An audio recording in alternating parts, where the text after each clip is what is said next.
Have you ever given so much of yourself away that you began to forget who you were without being needed? Elena is a woman whose compassion and kindness knows no bounds. She is available to anyone at any time because she believes that we are commanded to love our neighbor as ourselves. But does this mean that we are to love our neighbor instead of ourselves? What does a heart lose when it is always pouring and never receiving?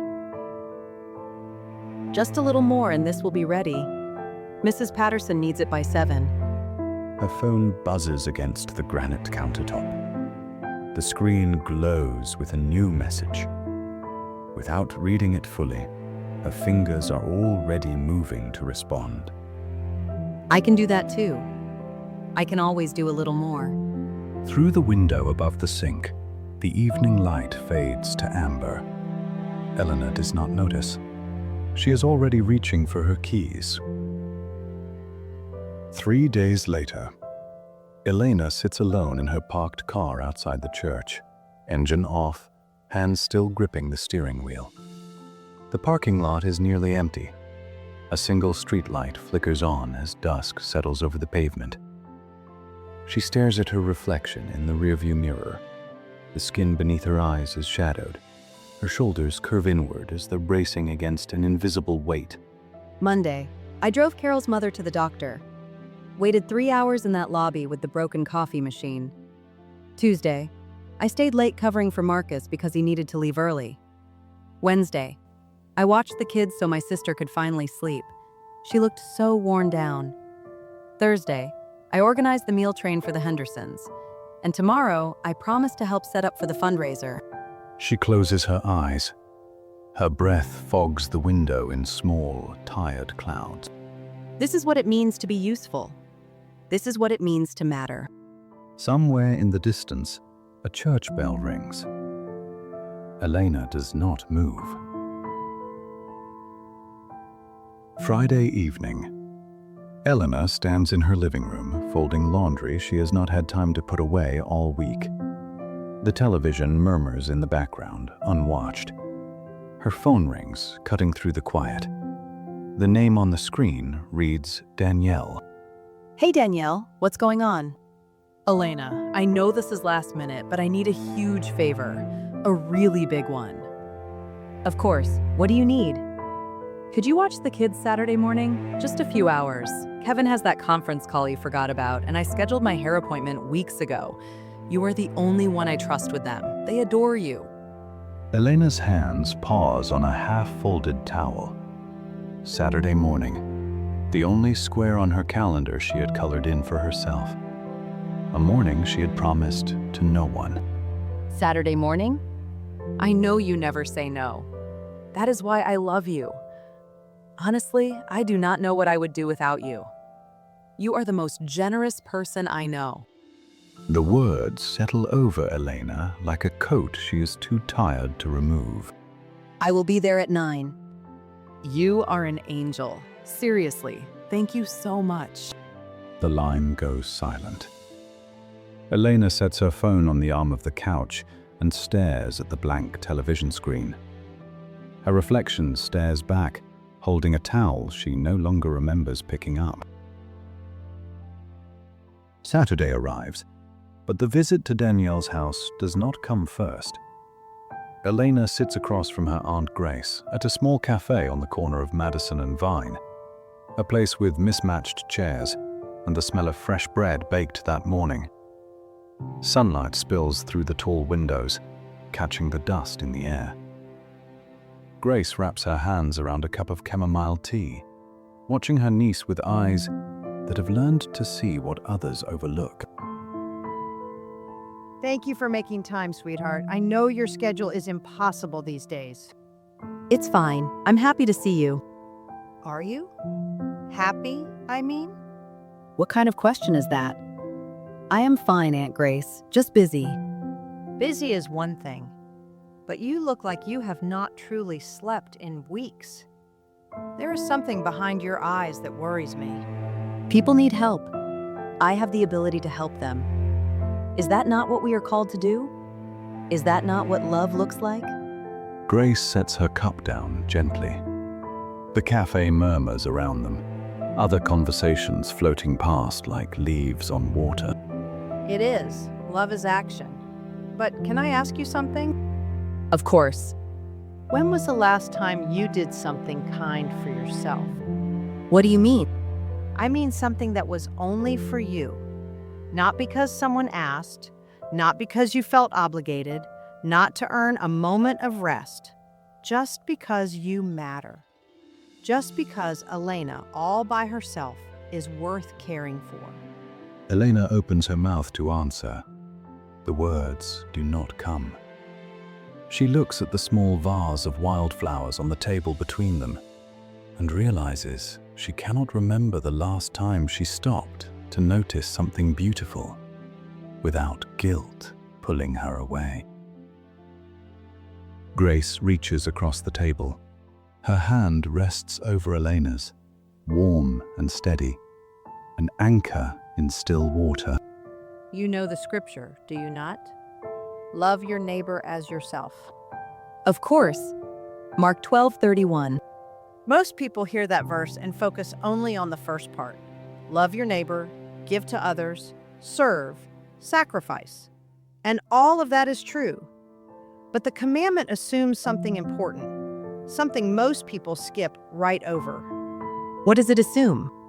That you have love for yourself to give. As yourself, Elena. Those two words matter. They mean you are included in the equation. You are not outside of God's instruction to love. You are part of it. Elena feels something tighten in her chest. The cafe sounds grow distant. So tell me honestly, sweetheart, if you keep giving from a place that has been emptied out, what will be left of you to offer? If you keep pouring and never receive, what are you loving your neighbor with? Elena looks down at her untouched coffee. The surface has gone still, like a mirror she has been avoiding. I thought selflessness meant putting everyone else first.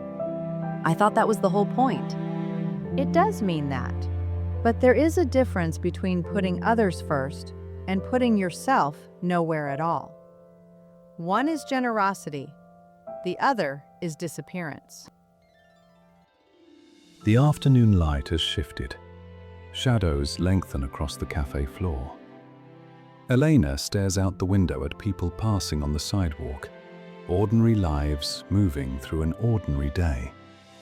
Her voice, when it comes, is quieter than before. I don't know when it started. Somewhere along the way, I stopped thinking of rest as something I deserved. I started believing my worth depended on being needed. Like, if I was not useful, I was nothing. And now? What does it feel like now? Like I am so tired I cannot remember what it was like to rest without guilt sitting on my chest. Like something inside me has been running on fumes for so long, I forgot what full felt like. A lantern that has no oil cannot give light, sweetheart. It does not matter how willing the flame is. It just burns out. And then everyone sits in darkness, including the lantern. Elena feels the sting of tears she did not expect. She blinks them back and watches a mother and daughter walk past the window, holding hands. I have been so afraid that saying no would make me selfish, that people would see me differently, that I would be less valuable somehow. Boundaries are not walls that keep love out, Elena. They are vessels. They are what allow you to give from fullness instead of emptiness. Even Jesus withdrew to quiet places to pray and rest. Even he knew that pouring out required filling up. I think I have been confusing exhaustion with devotion. Many generous hearts make that mistake. The world rewards people who never stop giving, but the soul keeps its own account. The question now is what you will do, sweetheart, now that you see it clearly. Saturday morning arrives, dressed in pale grey light. Elena wakes before her alarm in a room filled with silence. She lies still beneath the covers, watching shadows move slowly across the ceiling. Her phone rests on the nightstand, screen dark. Then it glows to life. A text from Danielle confirming the time. Elena sits up on the edge of the bed. Her feet touch the cold floor. The old pattern rises in her chest like a reflex, pulling her toward the familiar path. I could go. I always go. She is counting on me. Her kids will be disappointed. She presses her palms against her knees, breathes, remembers Grace at the cafe, the warmth of her hand, the simplicity of the question. She feels the hollow place inside herself she has spent years ignoring, the place where something essential has quietly slipped away. But if I keep living this way, there will be nothing left to give. Not to them, not to anyone, not even to myself.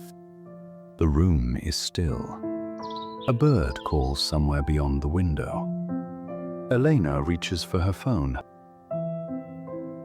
The phone rings twice before Danielle answers. Hey, are we still good for 9? The kids are already asking about you. Danielle, I love you, and I love your children. You know that, but I need to be honest with you about something.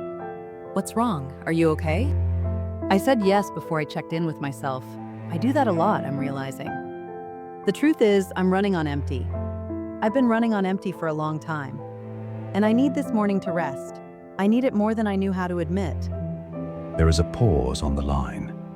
Elena grips the phone tighter, bracing for disappointment, for the guilt she expects to follow. Oh, Elena, I had no idea you were feeling this way. I am so sorry. You do not need to apologize. I should have been honest sooner. With you and with myself. I'm sorry for the short notice. Please do not apologize. Honestly, I think I have been leaning on you without ever stopping to ask how you were doing. That's on me. Please, take the morning. Take whatever you need. Thank you for understanding. It means more than you know. The call ends. Elena sets the phone down gently. For a long moment, she sits motionless at the edge of her bed. Then she rises. She walks to the kitchen and fills the kettle. She pulls a mug from the cabinet, one she bought for herself years ago and never uses. She carries her tea to the chair by the window, the one that faces the garden she has not sat in all spring. The morning light is soft. The house is quiet. And for the first time in longer than she can remember, Elena lets the silence belong to her. True compassion is not a river that flows only outward, pouring endlessly beyond its source until the riverbed runs dry. It is a circle, complete only when it curves back to include the one who gives. To love others well, we must first accept that we too are worthy of care. This is not selfishness dressed in gentler clothing. This is wisdom.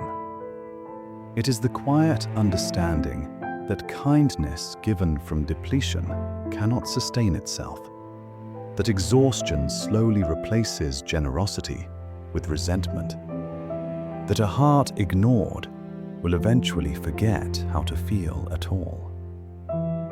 As Mark 12:31 reminds us, the commandment to love is not a call to sacrifice ourselves into silence. It is an invitation to include ourselves in the very love we offer so freely to others. Elena learned that soft Saturday morning what every generous soul must eventually come to understand.